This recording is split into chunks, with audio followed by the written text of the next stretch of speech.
Veni Creator Spiritus, mentes tuorum visita. Bom, vamos iniciar nossas aulas, tá? Dando continuidade à nossa formação de terapeutas, desse livrinho aqui sobre o poder de cura das pedras preciosas, tá? Ela vai estar aqui relacionada no Tantra, no Ayurveda, na astrologia. Estou iniciando essa matéria com esse livrinho aqui, tá bom? Esse livrinho aqui da Arish Joari, tá? É um livro baseado no conhecimento tradicional dos hindus. Então, nós vamos começar capítulo 1, tá? Parte de introdução. As pedras preciosas e a raça humana. Então, vamos lá. Desde a mais remota antiguidade, o homem sentiu-se fascinado pelas conchas, pedras e cristais brilhantes, reluzentes e coloridos. Possuí-los tomavam mais importante do que os outros. Alguns entre os que os colecionavam também sentiam seu poder. Aqueles que se beneficiavam da posse das pedras preciosas prescreviam-nas aos outros. E surgiu então, em torno do seu emprego, uma tradição oral popular. As escavações arqueológicas realizadas no mundo demonstram que, em todos os lugares, o homem sempre colecionou pedras preciosas e, de alguma forma, sabia como usá-las. Há provas de que ocorreu no Egito a mineração sistemática das pedras preciosas e de que, cerca de 7.000 anos atrás, essas pedras eram extraídas no Vale Oxus, no Afeganistão. Essas minas ainda produzem o lápis-lazuli, no valor de milhões de rúpias anuais. Então, já está comprovado essas origens de escavações no Antigo Egito. A origem do relacionamento entre as pedras preciosas e o corpo humano. A totalidade do processo de evolução representa uma constante interação entre o eterno par de opostos, o Sol e a Lua, ou Agni, o fogo, e Soma, a água. O conceito védico Hiranyagarbha, o embrião dourado na água eterna, indica claramente a formação do mundo fenomenal pelos dois elementos, o fogo e a água, representando o princípio masculino e feminino. Então é importante citar nesse início os opostos, tá? Sol, lua, fogo e água. De algum modo, o fogo parece ter sido o início do mundo, de nomes e formas, certo? Ele fluiu sob a forma de lava, trazendo consigo todos os minerais e a força elemental da natureza, que mais tarde se transformou em matéria orgânica, através do processo de condensação. Esta última, aliada à cristalização dos minerais, produziu cristais rochosos coloridos conhecidos como pedras preciosas. Todos estes, à exceção do coral e das pérolas, representam a mais pura e refinada consolidação de minerais que se formaram devido ao calor e à pressão extremos no interior do corpo da Terra liquefeita. Todas as pedras preciosas são, portanto, energia de forma cristalina. Elas são altamente sensíveis e radioativas, absorvem e transmitem energia sob a forma de frequências por serem compostas de minerais que emitem cargas elétricas a uma elevação de pressão, que irradiam no calor pouco intenso e que brilham não apenas a partir do seu interior, quando a fonte de luz é removida, como também no escuro, na presença da luz ultravioleta. As pedras preciosas são formadas pelos seguintes minerais: alumínio, berilo, cálcio, carbono, cobre, flúor, hidrogênio, ferro, manganês, oxigênio, potássio, fósforo, enxofre, sódio, silício, estanho, zircão, zinco e outros mais. Esses aí os mais importantes. Desses 18, 9 são os principais componentes das 9 mais importantes pedras preciosas: alumínio, berilo, carbono, cálcio, flúor, hidrogênio, oxigênio, silício e zircão. 3 deles ocorrem habitualmente em todas as pedras preciosas: o alumínio, o oxigênio e o silício. É importante vocês gravarem isso, porque esses elementos é que vão ditar as ações energéticas da pedra. Tá? Esses 3 últimos compõem o grosso da superfície mais externa do nosso planeta. O oxigênio e o silício são encontrados em quase 75% da superfície da Terra, e o alumínio é responsável pela formação de mais de 8% da crosta terrestre. A natureza química das pedras preciosas as coloca num contato íntimo com o homem. Elas são cristais de substâncias químicas límpidas e purificadas, também encontradas no corpo humano. Seu campo eletromagnético influencia o ambiente de forma bastante sutil. Sua pureza, mais do que seja uma fonte límpida de energia, representam agentes valiosos para a energia que influencia a natureza eletroquímica do organismo humano. Além disso, ainda servem de ionizadores, criando equilíbrio iônico dentro e fora do organismo. Seu contato com o campo eletromagnético do corpo é bastante facilitado quando as pedras são engastadas em eletrólitos puros como o cobre, a prata ou usadas como anéis entre 2 das articulações do dedo anular. As articulações são naturalmente as partes mais ativas do corpo, onde há uma maior concentração da rede de fibras nervosas e de linfa. As fibras nervosas e a linfa funcionam em conjunto com os assimiladores de energia emitida pelas pedras preciosas. Através do suave e permanente contato com a pele, elas acarretam mudanças na química do corpo, em decorrência da sua interação com o campo de energia deste, que é permeado por um complexo campo eletromagnético. A energia que opera no organismo humano é a natureza fisioquímica e atua através dos nervos, tecidos e das fibras. Além disso, a energia prânica também trabalha através de seus próprios canais, conhecidos como nadis, e que são diferentes dos nervos do sistema nervoso. O corpo está mais permeado pela energia prânica do que pelos nervos.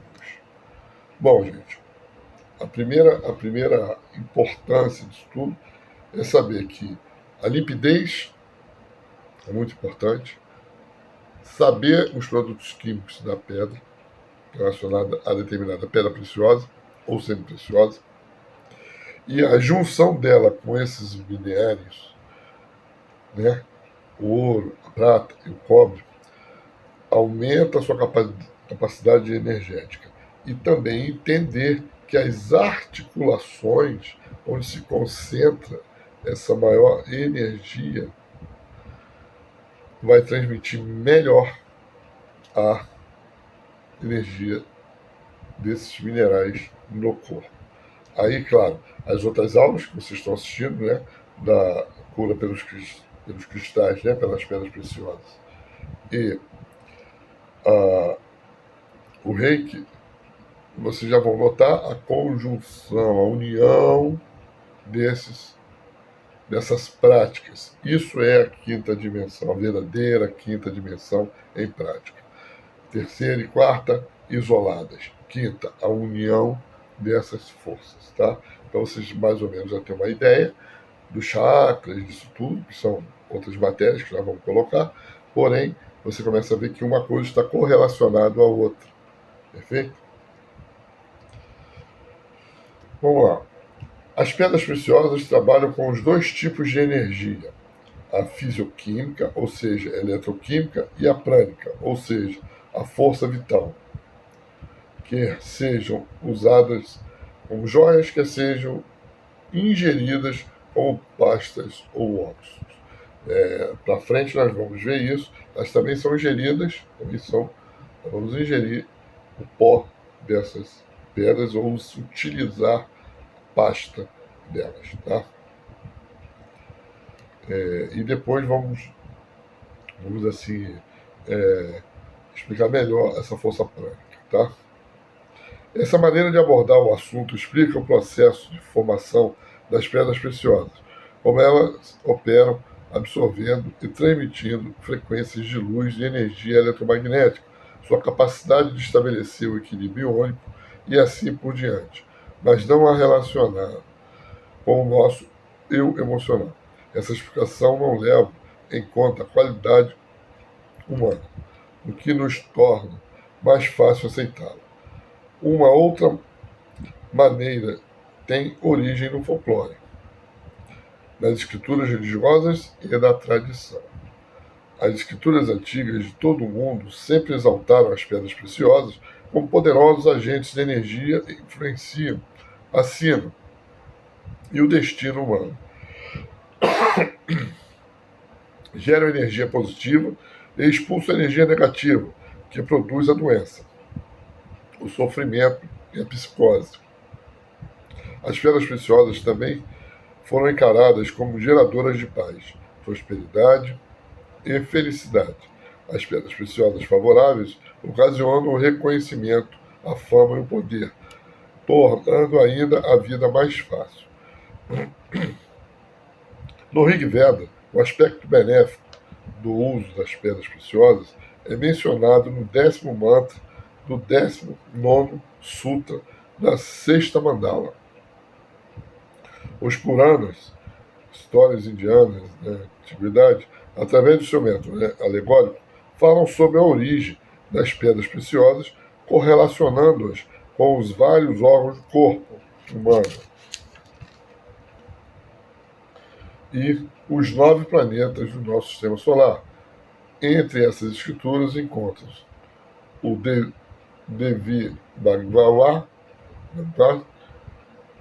o Mahabharata, a 10ª mandala, Vishnu, Purana, Brahma, Prakash, Tantra, Sara, Agashi, Mate, Arthashastra e outros demais, terminando com Uma Purana. Esses textos mencionam as pedras preciosas como agentes poderosos que ajudam o organismo humano, mas não fazem qualquer menção às suas propriedades medicinais ou ao seu emprego, como óxidos, pastas e vapores. Essa informação foi reunida na tradição posterior da Ayurveda. Então vocês podem ver que há uma relação entre essas culturas, né? Quando uma parte não cita, a outra complementa, certo? Foram os tantras, os tantristas, participantes da ciência do tantra, que primeiro usaram as pedras preciosas como óxidos e pós ensinando essas metodologias aos Ayurvedacharyas, adeptos Ayurveda.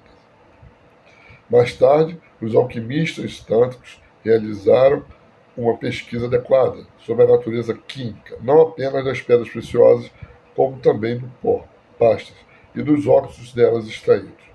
Todas as escrituras acima mencionadas, exceto o Tantra Sara, tratam das pedras preciosas como agentes de absorção e transmissão de energia relacionados com os 7 ou 9 planetas.